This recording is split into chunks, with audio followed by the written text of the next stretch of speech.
من قلب هاي الجدريه راح تريق اشهر اكله عراقيه.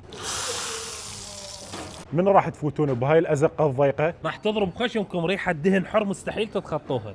صباح الخير عم ابو محمد. عيوني انت شوف مش محضر بهذا الجدر. قلبي الهريسه مال اهلنا مال ايام زمان، بس احنا شوي خلصنا هسه هيك وقت، يعني نبدي من الساعه 6 لل 11 لل 10 ونص مخلصين ان شاء الله. المكونات احنا نخلي بعظام مال غنم وحليب وقشطه زين. وهاي ودارسين ودهن حر. هذا الدارسين، هذا الدهن الحر.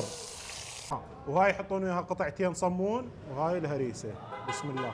صراحه هاي اول مره اجرب الهريسه بالريوق، يعني إيه. ناس هواي زباين يجون. بالضبط. ايه اذا تجيني من وقت الساعه 7 الصبح مثل، تلقي ناس هوايه يعني بين السفري كسبه والعمال واصحاب المحلات كلهم ياخذون السفري اكثر شيء. هي مكوناتها لحم لحم وعظام إيه. وحليب وحبيه وحبيه. إيه. هاي هنا اكله من تحط لها الشكر شو تصير؟ شو تصير حلا؟ تصير حلا. اي يعني هسه حلاوه لو حسب الذوق هو يعني. يريد يتخذه حلا، يريد يتخذه كوجبه كامله. عنوانك وين اللي يريد يجيك؟